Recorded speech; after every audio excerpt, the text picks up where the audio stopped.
This question comes from Alan, who asks, if every human somehow simply disappeared from the face of the Earth, how long would it be before the last artificial light source would go out?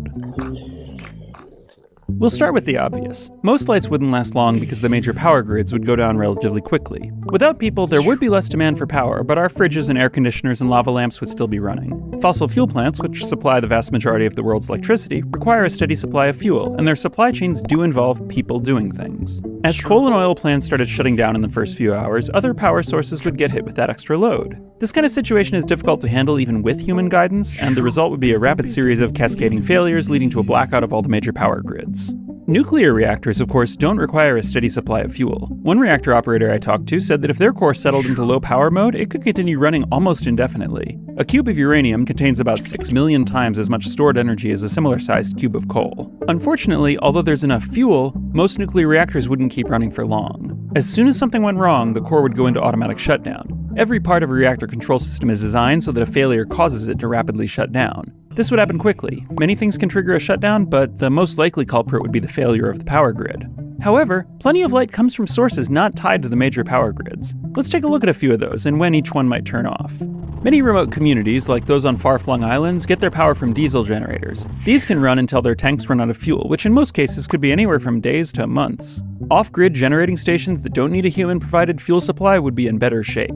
Geothermal plants can run for a fair bit of time without human intervention. According to the maintenance schedule for the Svartsengi Island geothermal plant in Iceland, every 6 months the operators must change the gearbox oil and re-grease all electric motors and couplings. Without humans to perform these sorts of maintenance procedures, some plants might run for a few years, but they'd all succumb to corrosion eventually. Lights relying on wind power would last a bit longer. Wind turbines are designed so that they don't need constant maintenance for the simple reason that there are a lot of them and they're a pain to climb. The Gedser wind turbine in Denmark was installed in the late 1950s, and it generated power for 11 years without maintenance. Modern turbines are typically rated to run for 3 years without servicing, and there are no doubt some which would run for decades. And one of them would probably have at least a status LED in it somewhere. Eventually, most of the wind turbines would be stopped by the same thing that would destroy the geothermal plants. Their gearboxes would seize up.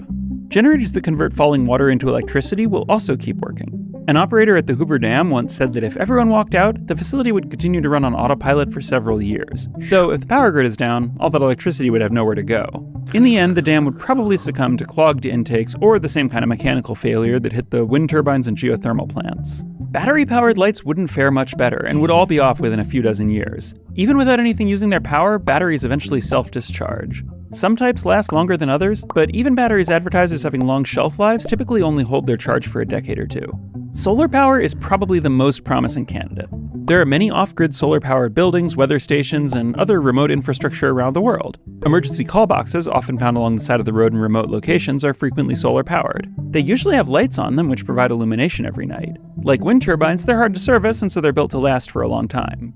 Solar panels will generally last as long as the electronics connected to them, and as long as the panels are kept free of dust and debris.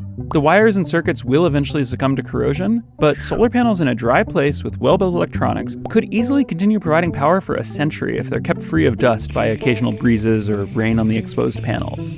If we follow a strict definition of lighting, solar-powered lights in remote locations could conceivably be the last surviving human light source. But there's another contender, and it's a weird one: spent nuclear fuel. Contrary to popular portrayals, radioactivity isn't usually visible, which is part of why we need warning signs around areas with radioactive materials or waste. Sure, watch dials used to be coated in small amounts of radium to help them glow in the dark, but the glow didn't come from the radioactivity itself. It came from the phosphorescent paint on top of the radium, which glows when it's irradiated.